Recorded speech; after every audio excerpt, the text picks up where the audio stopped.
is what you want. Yeah. Yeah. Okay. Let's see. They haven't Oh, given me that, but you're good. You're recording. It says up in the top kind of right area, it yep. says, Yep. Okay. Recording. You Okay. didn't. So, uh, all you people who have pressed that you want to watch or listen to what we've got to say here on this story session, uh, I just have to figure out if Jill wants to start or if I'm going to start. What do you say, Jill? I think you should start. Okay, I brought some stories here. So I'll tell this one, which goes back to when on my first trip to India. That took place in the fall of 1973, and I I didn't bring my guitar. I didn't really know that many songs in '73, but I didn't bring a guitar. Um, I can't remember exactly why. Maybe I thought it would get damaged or something, which it might well have. uh, but I did want to perform. I had this urge to perform, especially when I was around in Mehrabad and Merazad. And so I came up with this idea of making uh, Baba songs out of some folk songs, traditional folk songs. I got that idea from a fellow named Alan Sherman. So you may have heard of Alan Sherman. He was popular back in the '60s, and he was on the radio. Some of his songs on the radio, and I think my parents bought the album called "My Son, the Folk Singer," in which that's what he did. He picked out these tunes, and he was a very good guitar player and singer, and and very funny. He was basically a comedian, and he wrote some fun lyrics uh, to those songs. It was basically like a Jewish community type of lyrics, things that the Jewish community would particularly have fun with. Um, so I picked out a few of those songs and I sang them with a group. I got a little group that kind of sang along and danced along. It was like, uh, and so we performed with Marazad and at Mehrabad, and I was happy. I was satisfied. I got a chance to do that, and then it was time to leave, and my wife, my first wife, and I went there, and it was time to go in mid December, I think. I think we were there from mid October to mid December.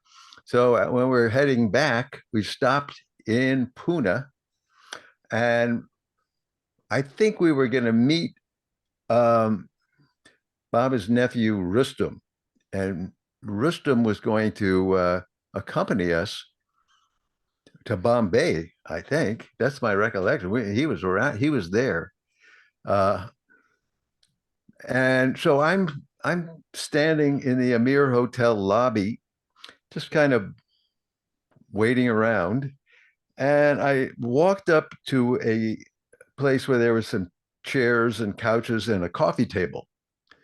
On the coffee table, there was some reading material. Oh, wait a minute. I have to tell you something first. During the time that I was there, I took a trip to um, Hamirpur. And while in Hamirpur, I met Keshav Nigam. And Keshav told several stories, all of which were very impressive stories.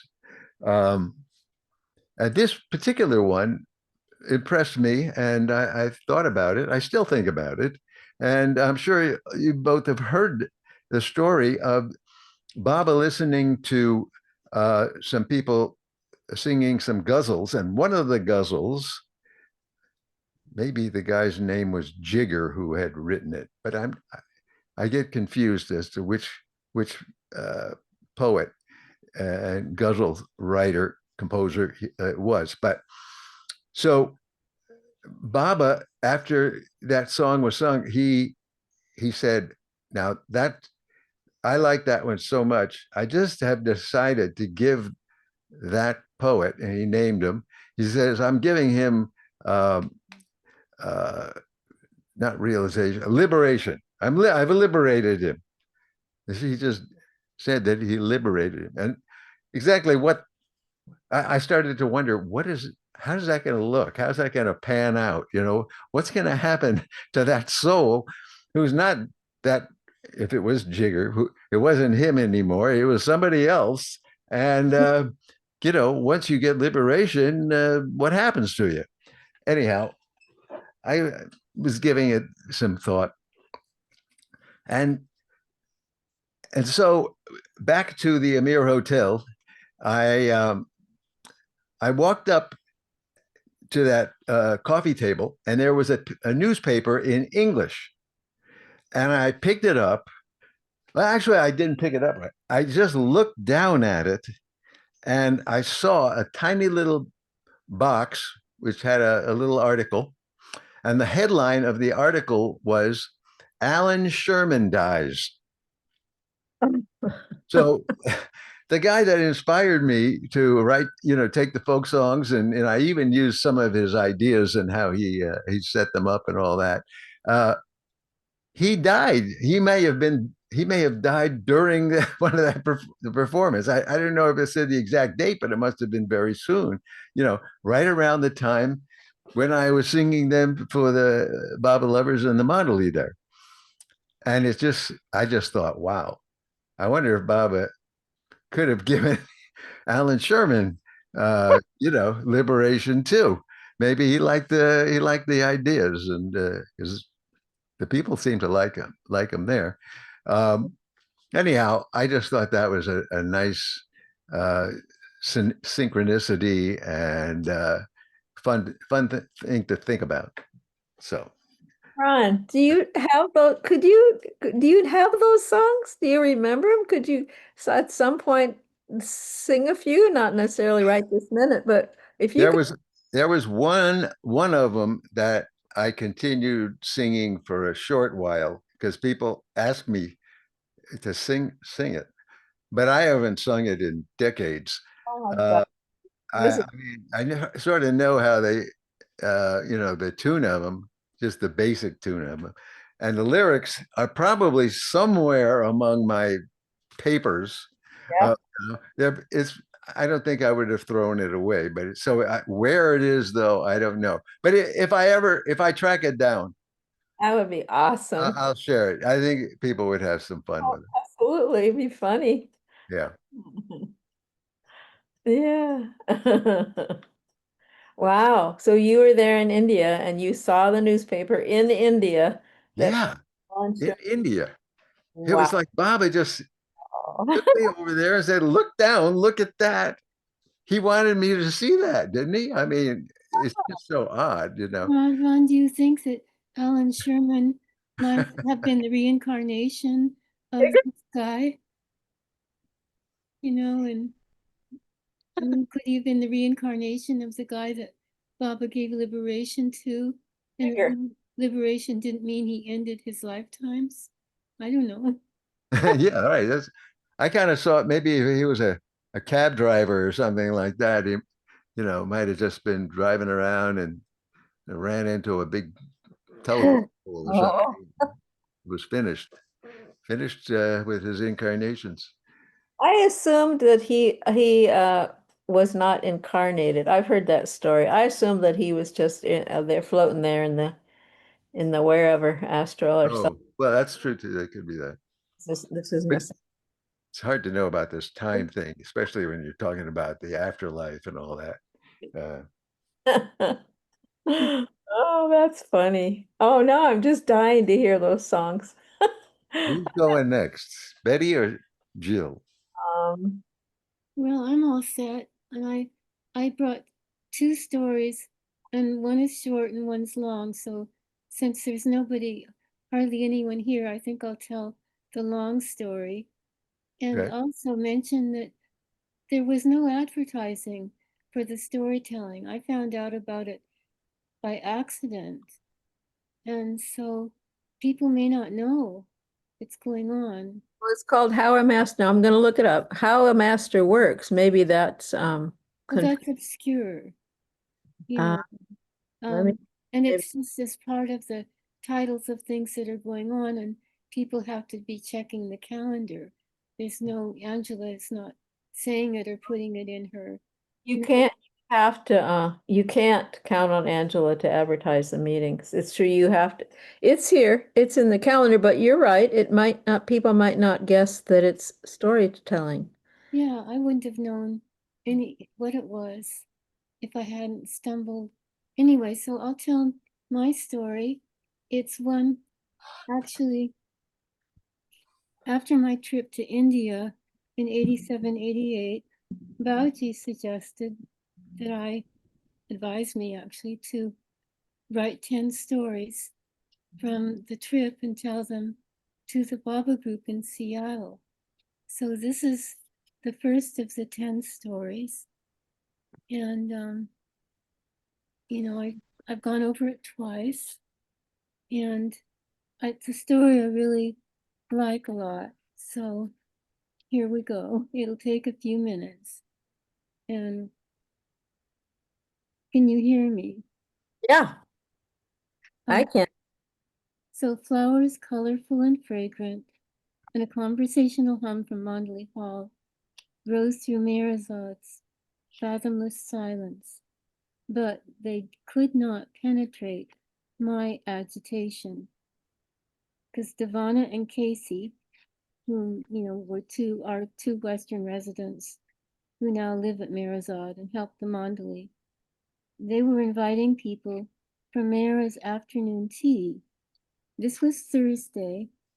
On Tuesday, I'd had a first tea with Mara on my fourth. Was my fourth pilgrimage, and surely today I'll be invited again. I thought, after what I've been through, don't I deserve another tea?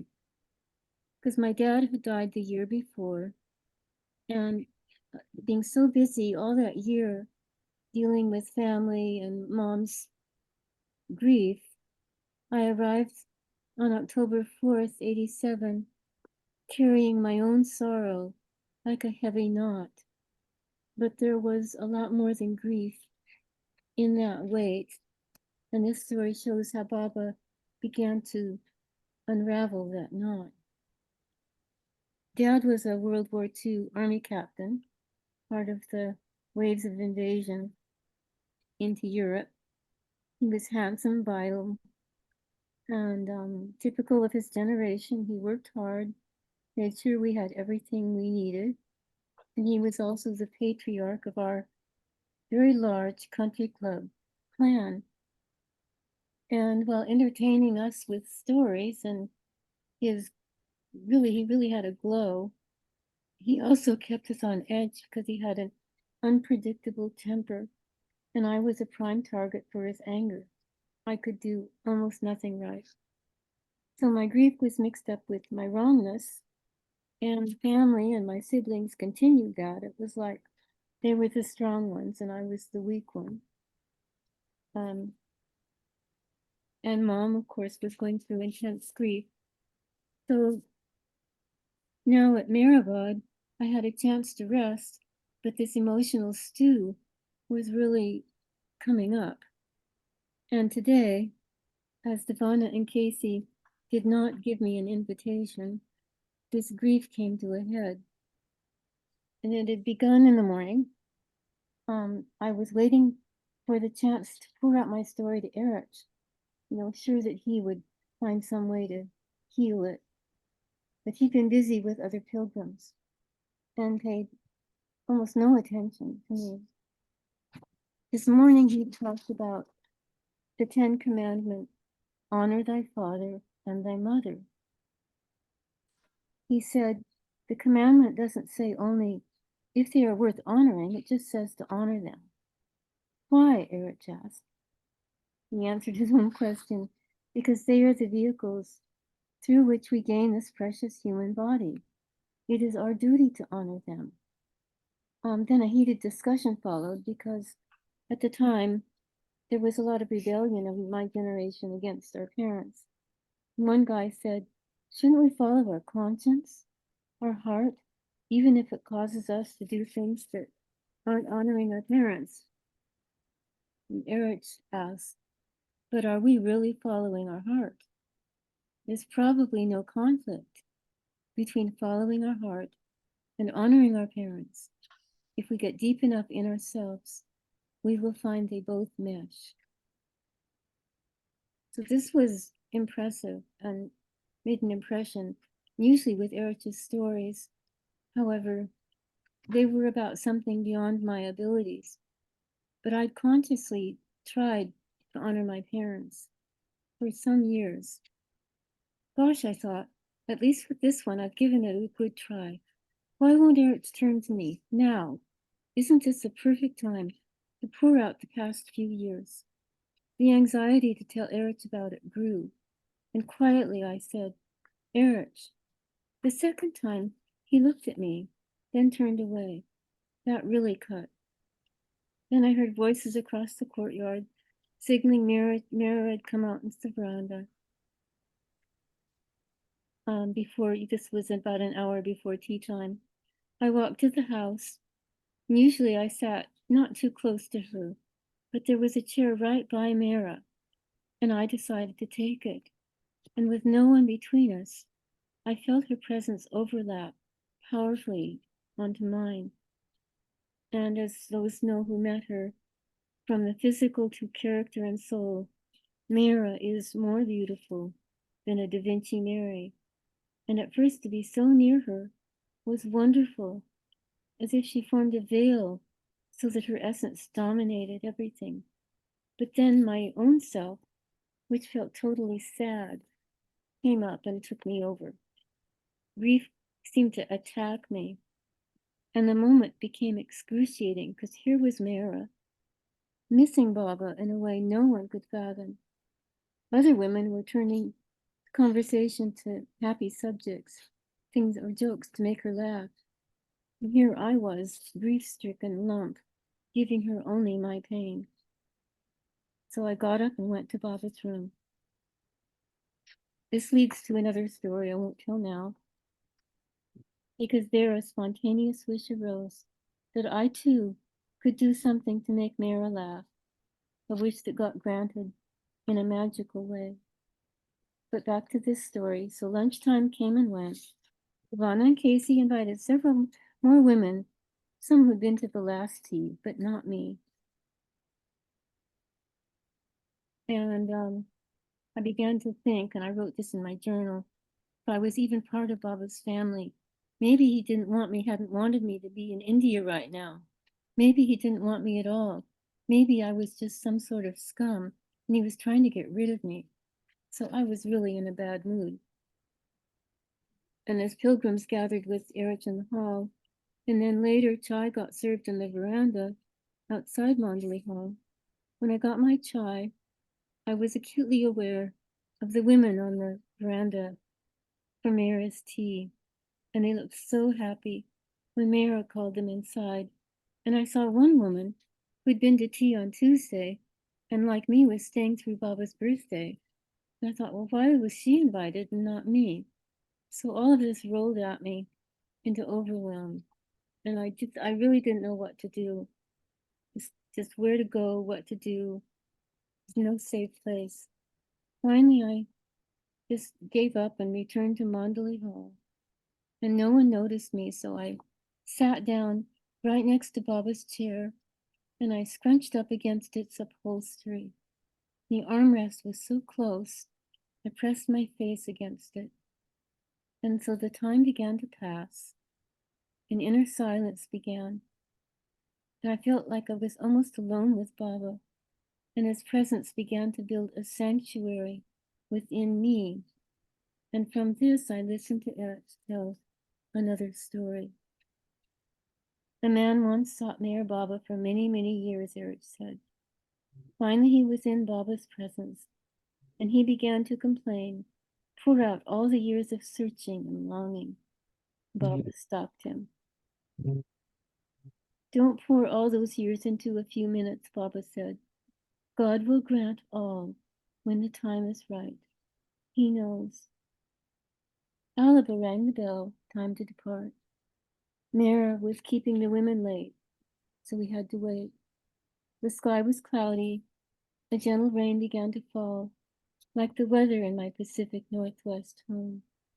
And I felt not happy, but calm, able to go on. The promise is here for all of us. God will grant all when the time is right. He knows. Today did not hold an answer to my grieving. It wasn't time. I must still carry the load, but I was at peace about it. That's my story. Thanks, Jill. Brings back those times. No, they were precious and they'll never happen again that way. We won't. The portrait with Mara was all of that time, all of those Mandalay times were ours. Special. Yeah, Yeah. so I hope I told it okay. It's a bit difficult to do it.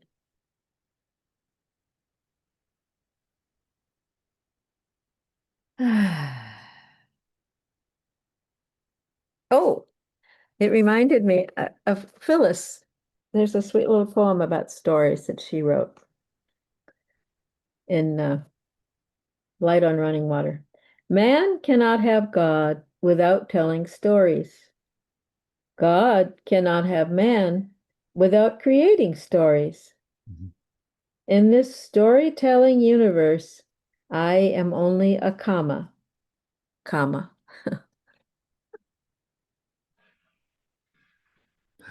Did I read it again? Yeah. Man cannot have God without telling stories. God cannot have man without creating stories.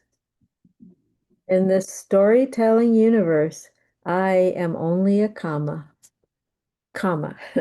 Phyllis ended it that way.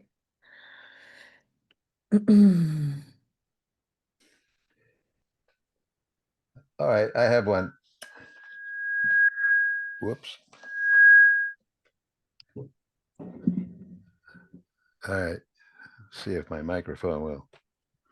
All right. So this goes back to around 25 years ago or something like that, right? Or 2000, maybe no, it was maybe 2004, because I remember the time was my daughter's. Well,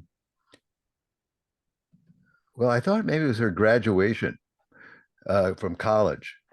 That would make it put it around 2004, I think. But it could have been some kind of a dance production, because we went for that as well. Took the time to go there, but and it was also the time when Dr. Morty, Baba lover, Dr. Morty came to the Bay Area, and Peter Ribaza took it upon himself to kind of host uh, Morty in the Bay Area, and he put on some various uh, opportunities for people to listen to Morty tell some stories and various things that he wanted to share with us. Um, but I was I was unable to attend the main group of days when he was going to be telling stories. But the night before that took place, uh, some people gathered in Lafayette at somebody's house, and and I went to that because that was my only opportunity to hang out with Morty and hear him tell his story. So um, it just so happened that morning I was reading the San Francisco Chronicle, and I was an avid letters to the editor reader, but I also like to send in letters to the editor. And it was rare that they would publish one of my letters, but it happened throughout the years. I mean, we're talking like 25 years worth of letters. Um, But that day, that morning, it was published. And I'm going to read it to you. I'll even show you here. Let's see. That's a picture of the story. It had this picture of some of these I don't know, terrorists. Maybe they were terrorists, but we're going to behead this American. That was like the first time that it happened. It was like, uh, shocking. It was shocking, and people were talking about it on talk radio and things like that. So I just decided I wanted to write a letter about that. And so this is how it went. I'm telling you, you'll see why I'm telling you this. It comes up later. They titled it "Cycle of Torture and Killing Will Continue." Okay, quote, "They're evil. They're animals, less than human. You can't sit down and reason with them. They hate us, all of us, especially our freedom. Our only course of action is to crush them and instill fear in them. It's all they can understand." End quote. Wasn't really a quote, but it was what somebody, that's what was being, those kinds of things were being said at the time. So I say, is this habitual, delusional, ancient mindset working for anyone on any side of any conflict other than as maintenance for one's ego identity? Can you cite one example of how this attitude has promoted a lasting solution to even a single problem in all of history? Do you really believe you will find fulfillment in continuing to indulge in hatred and enmity and ignoring your real duty to serve your fellow man and other creatures with brotherly and sisterly feelings? So it ended with those questions. All right, now we're listening to Morty tell all these stories, and it was winding up. He had time for one more story, and so he uh, he says that at one point he was given an opportunity to have a sabbatical because he was a university professor, and they would allow, like, I guess every 7 years a professor might have the opportunity to be off for an entire year and do whatever they wanted. Well, what he wanted to do was go around and tell people about Baba. So, and he also had a privilege that Baba extended to him, which was that he could come and see Baba whenever he wanted. That was pretty rare, but he had that privilege was given to him, and he came to see Baba, and he told Baba that he was having this sabbatical, and what he wanted to do.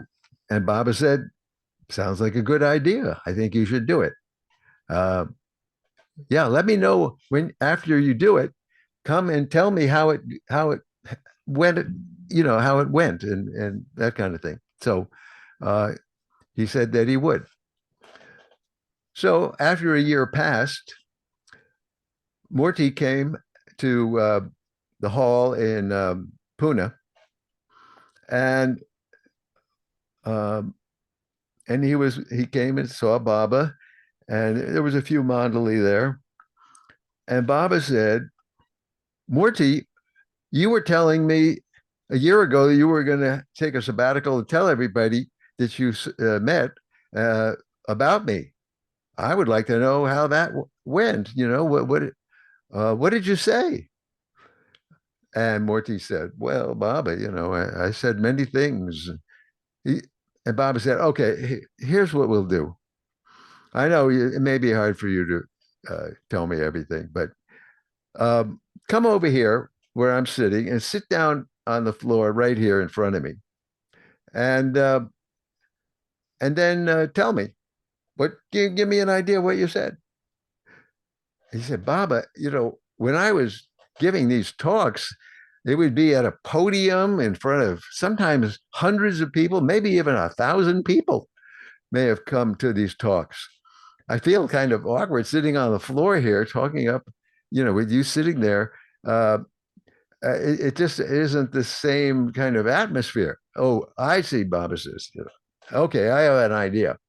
So just close your eyes and think of yourself at the podium, and you're gonna start telling people about me. Now I want to hear what you said. Now go ahead, close your eyes and start telling me what you said. So that was pretty much an order. So he decided to do that. He closed his eyes and he said, brothers and sisters. And as soon as he said brothers and sisters, he felt somebody jabbing him in his ribs on his side, tickling him. And so he kind of opened his eyes and he looked over and it was Pendu.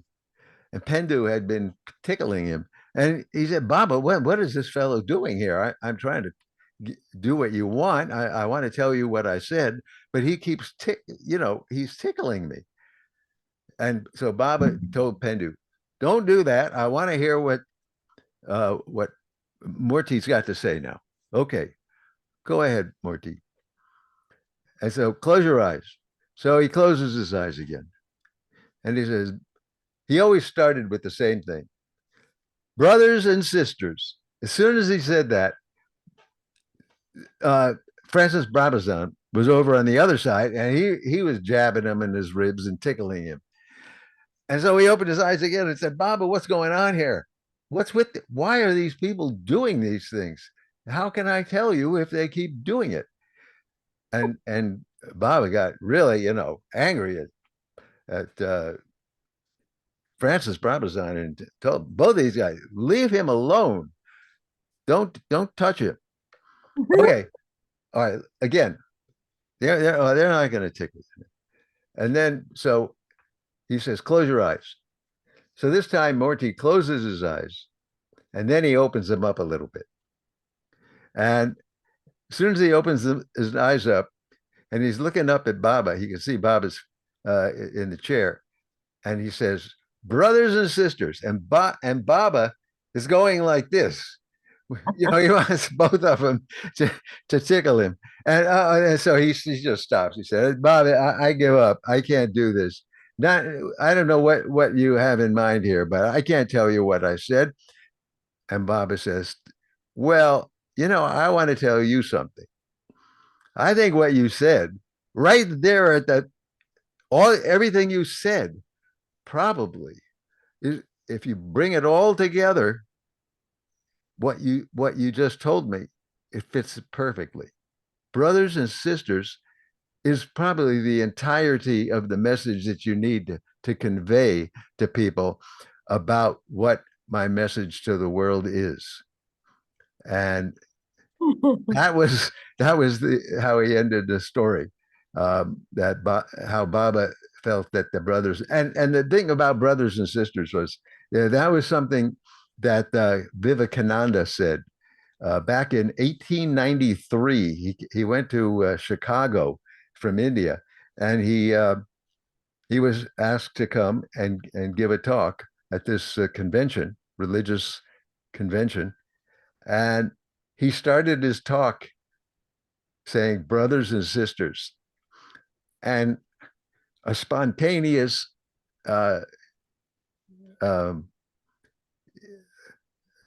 standing ovation was given for 10 minutes.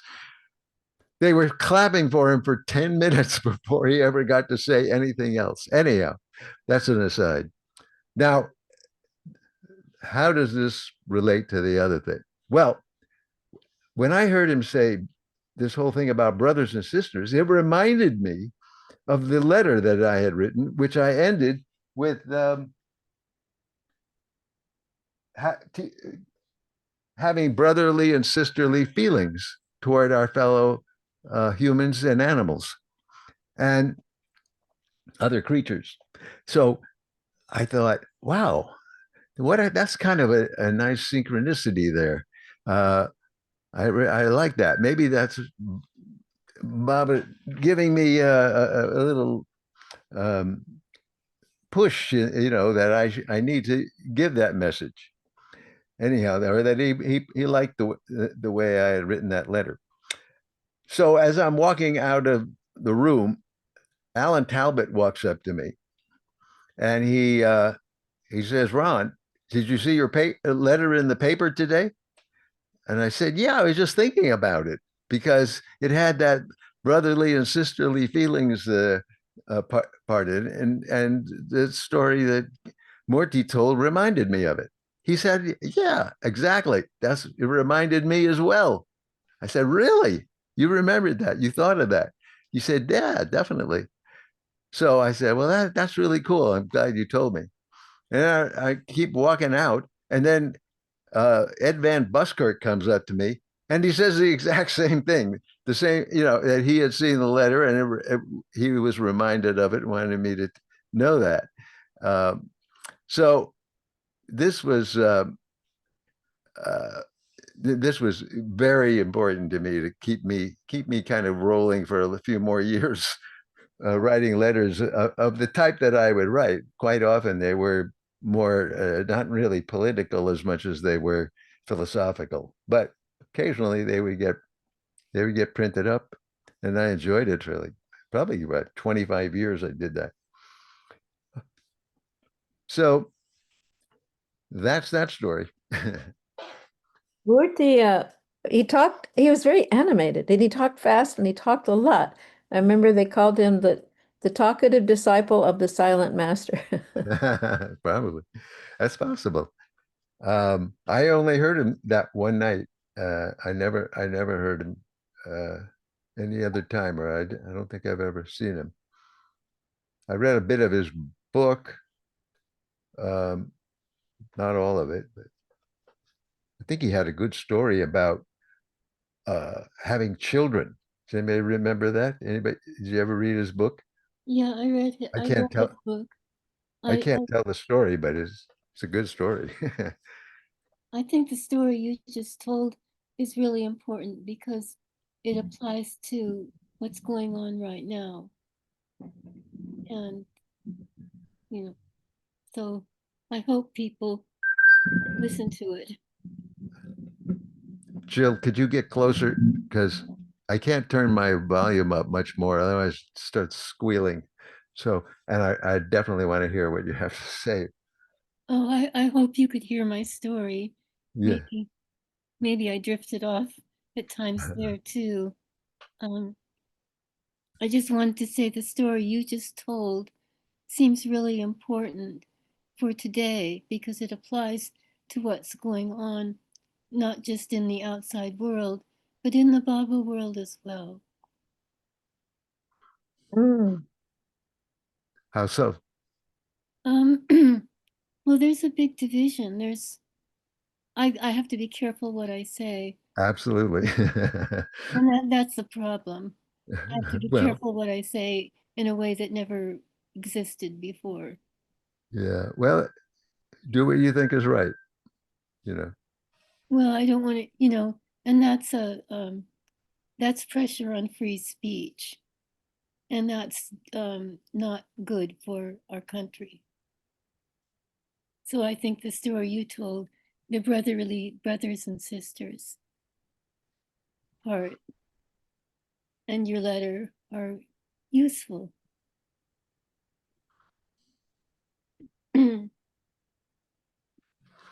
kind of stuck on on your notion. I want to hear those Alan Sherman songs. And I recently um, I I learned a song that Bill Cliff and Ted Judson. I sing a lot at RT, but you guys don't go to RT, right? Oh, Jill does. Maybe this. Shall I sing it? I have to find it first. It's an Everly Brothers song that Bill. You remember that one, Jill? Well, I don't go to RT unless just, once every 5 months. So neither of you have heard it. And I really liked it, so I learned it. Shall I sing it? Okay. It's not a story, but I didn't like it. And forgive me, RT folks, because you hear it a lot. And they call themselves the Heavenly Brothers, Bill Cliff and Ted Judson. And uh, bye bye duality. Bye bye duality. Hello unity. I've caught Mayor Baba's Dhamma. Next stop reality. Next stop reality. Arrivederci illusion, just a vacant dream. You only added confusion, make me wanna scream.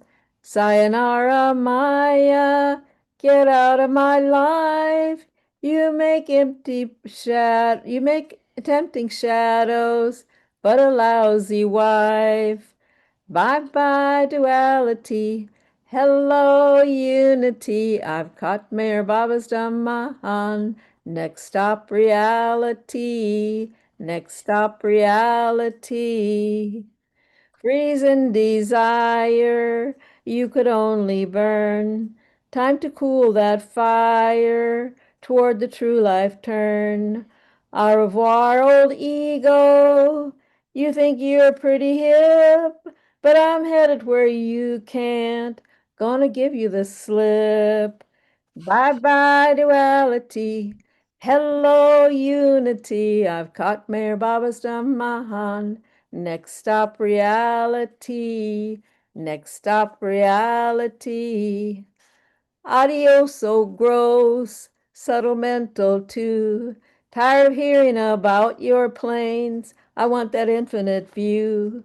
So long, mind, you plagued me long enough. Time to meet your Manonash. Baba's called your bluff.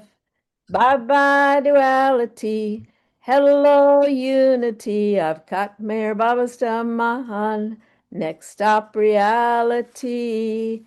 Next stop, reality. All credit to Bill Cliff.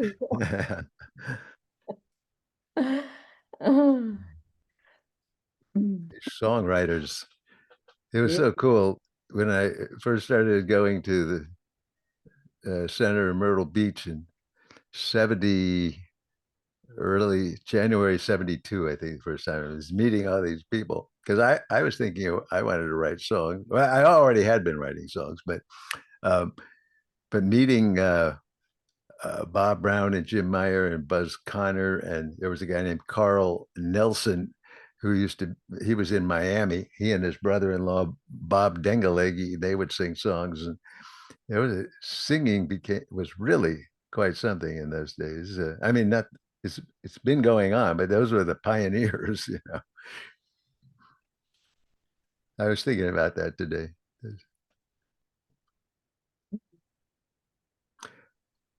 So uh, I have this other story. It's not my story, um, that I could tell. It's an inspiring story, and I'm going to start out by reading something that I found on the desk of one of my prospective clients when I was out on a call, a sales call, and this guy, he had to take this phone call, and he left me sitting at his desk for quite a long time. Anyhow, I saw this thing in a frame, and I thought, well, I gotta read this thing and see why what it says. I want to find out, and I copied it down because it was quite impressive. I really liked it. Inspired me. It's called "Press On." That's the title.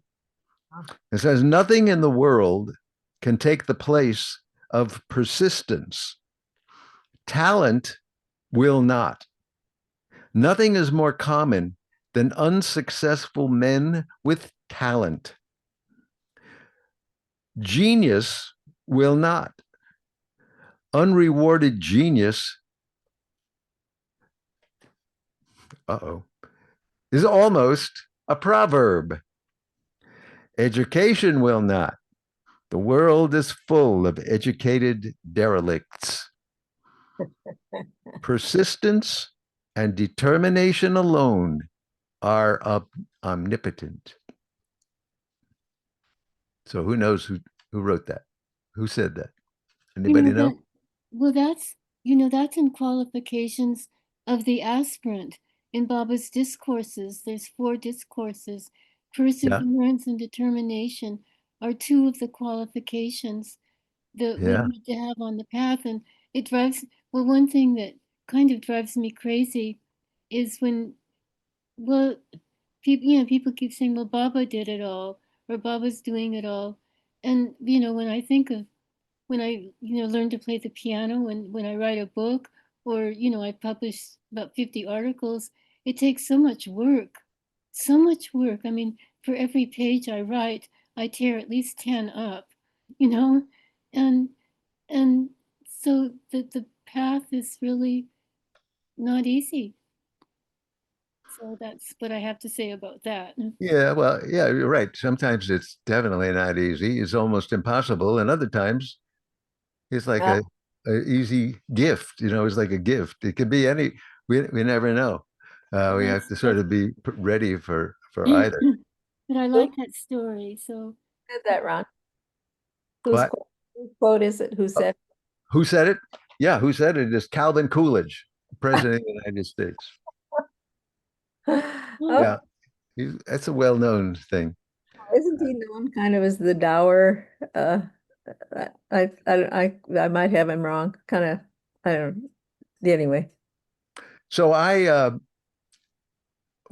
I wrote that down, I can't remember if it was soon after or maybe it was later. I can't remember exactly when I did this, but I thought to send that quote to I mailed it to Jeff Milet. oh Everybody know Jeff Milet, yeah, the Bible lover yes, from he was in LA for many years. That's where I got to meet him and hang out with yeah, him at the LA Sahabases. Um, and so the reason I sent it to him is because of this story, his story, which I'm going to tell you my version of right now. And that is that when he first moved out to Los Angeles, he wanted to be a screenwriter. He thought he had some talent for that.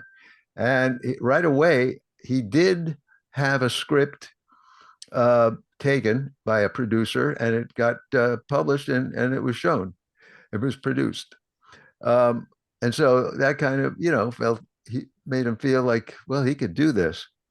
Now, there came a time when he was writing, but nobody was nobody was taking nobody wanted to buy his scripts, and he was putting a lot of time and effort into it. He didn't have a daily job that he did to make money, and then at some point he got married, and then he had a kid, and so money was needed, and he was he was hard pressed to come up with any money. There were actually friends of his would would pay the rent for him and stuff like that. I mean, this was what it was like.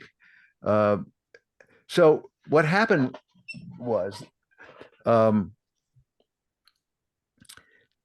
somebody approached him who had heard of him or was recommended had recommended him, or some reason this fellow approached him, and he said he had a script, and he was wondering if Jeff might want to go in partnership with him on this script, and maybe they could together uh, see if the producers would want to go for it and pay him some money for it.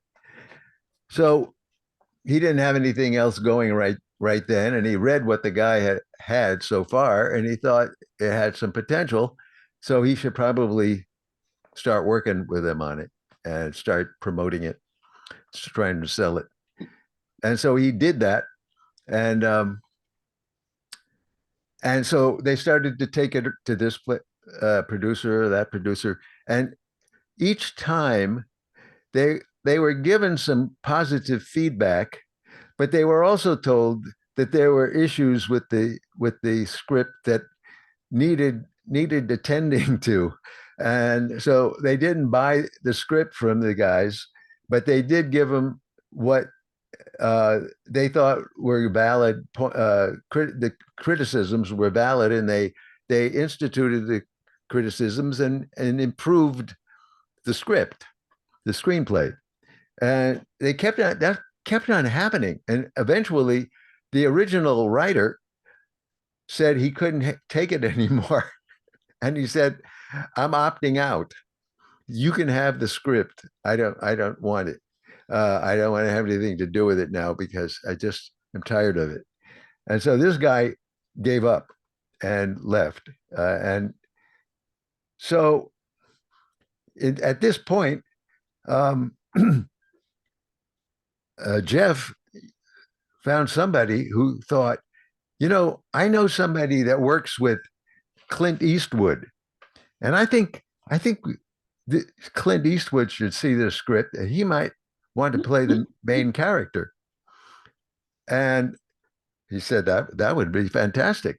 Um, can you put me in touch with them? And so they did, and they sent it to Clint Eastwood, and Clint Eastwood said, "Yeah, I'd like to do that one. I want to do that."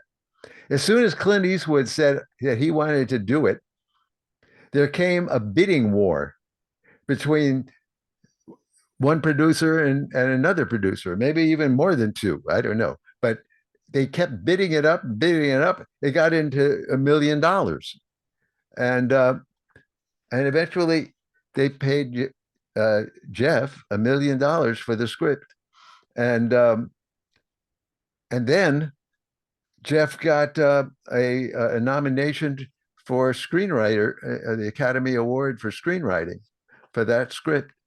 Now, I usually can't remember the name of it. Anybody remember the name of that? In the Line of Fire. Thank you. Fire. That Yeah. was Jeff. It wasn't Milet. It was Jeff. Why does his name escape? It wasn't Milet. Then Did oh, I say Milet? you said Jeff Milet. McGuire. That yes. McGuire. McGuire. McGuire. I thought I said McGuire. Anyhow. So yeah.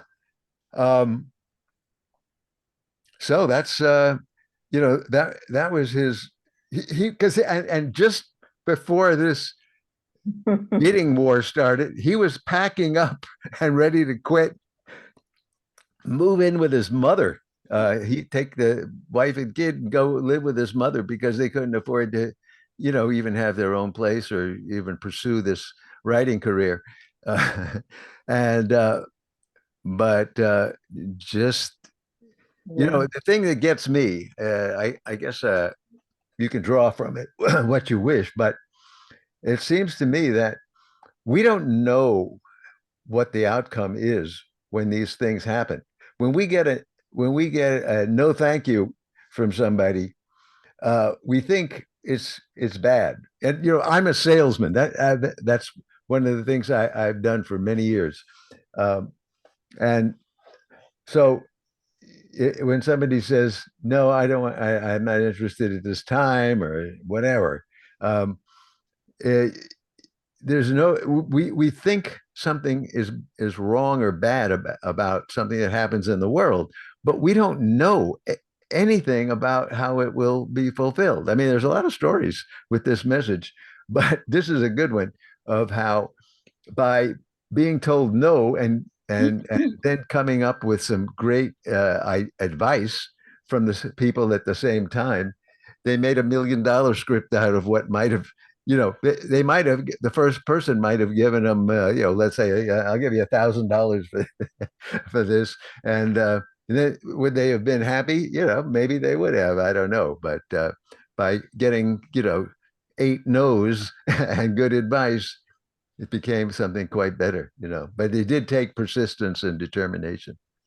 I remember two more details about this. One is that Jeff said that things seemed but Bao was a great fan of Jeff. Bao loved him, and he was funny. He was a comedian. And he would come to LA Sahavas. I'm sure you remember, Ron. I mean Jeff. They had a great boxing match. Oh, this was with Fred Stankus. That's right. Ed McMaya and Johnny. I can't remember. Yeah. But anyway, uh, uh, Bao. So Bao asked Jeff. He wanted to come and see his office, his writing, and Jeff said he felt like he did something happened when Bao came. He kind of fiddled with, or I don't know, put some energy into his computer. Somehow he maybe touched it or fiddled with it or something. I don't know if you remember him saying that, but he felt that something happened when Bao came to see his office. Hmm. Also, I remember Jeff saying that he in the same mail he got an electric turn off. Oh, he'd bought his wife a blouse for I think maybe Mother's Day, and he'd had to return it because they were so broke. And that in the same mail that with his was an acceptance, or I don't know if it was the check or it was the yes to the script, was an electric turnoff notice for the place. Oh, yeah, right. Yeah, they definitely had to get out of there. But you reminded me when you talked about his office. Oh, You well, reminded me of the news magazine on TV called 2020 did an article on Jeff, who had been nominated for the Oscar for original screenplay, right? So they went to his house and his office, and they were taking pictures of his desk and his office and stuff like that. And he was just kind of roving around his office, and this this was there right on the desk. The thing that I sent him from Calvin Coolidge was on the desk because I think he got the I think he caught the idea of it. I mean, unless I described it, but realize nevertheless, it was in a frame. He had framed it. It was on his desk. So I didn't remember that part. Did you just say that you had sent that to Jeff? I didn't. yeah, Oh, I told you that's what I said right at the very beginning. I read this and then I said that I had sent it to Jeff and there was a reason and I was going to tell you what okay. the reason was. That's great. Yeah, yeah, that was a good one for him and a good one for me. Feeling that Baba was just giving me a thumbs up on that one. Yeah. Do you want to read the Calvin Coolidge message again? Just to, Calvin Coolidge quote. Sure, I can yeah, read that. just to make sure we all know what it is. Title is Press On. No thing in the world can take the place of persistence. Talent will not. Nothing is more common than the unsuccessful man with talent. Genius will not. Un what the heck? Unrewarded genius is almost proverb. Education will not. The world is full of educated derelicts. Persistence and determination alone are omnipotent. Thank you, Calvin. Yeah. Yeah.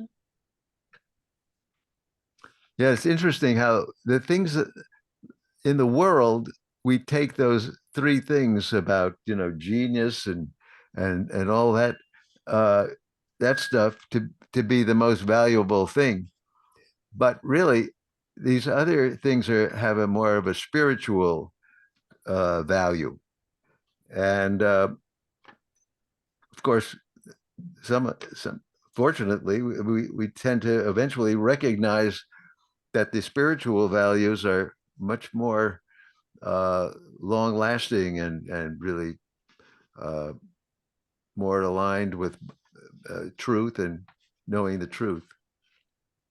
There's something that we have control over too. We can decide to be persistent. There's a lot of things we can't. Yeah. Exactly. That's a good one. Yeah. But I mean, it works really in every area.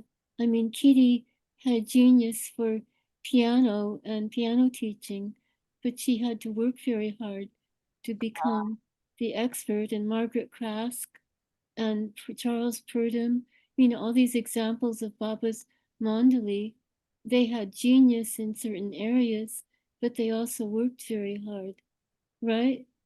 Hmm. Does Hmm. that make sense? Yep. Made some decisions to go, yeah, to persist. And that by the time that they came to Baba, they were already successful and had accomplished a great deal in their chosen gifted fields. Right. Guys, I've got to take off now. Okay. Ron, I think the only thing you have to do is just push end when you guys are finished. And you, Well, we're close enough. We'll say we can save the rest. Although, did you want to tell the shorter story, Jill? You can tell that. We can say. No, I think that this is enough for the day. Mhm. And telling Okay. one story was a big deal. Yeah. I'd like to end here with Calvin Coolidge and all this. I, Great. So we'll be determined to be his, as Erich would always tell us. He would recommend that. Okay, very good. Nice seeing you all. Avatar, Meher. Baba Ki Jai. Baba, Baba. You got to push end, Ron, and that'll do it. That'll send the recording off to end. Oh yeah, and very good. Okay, Okay, bye.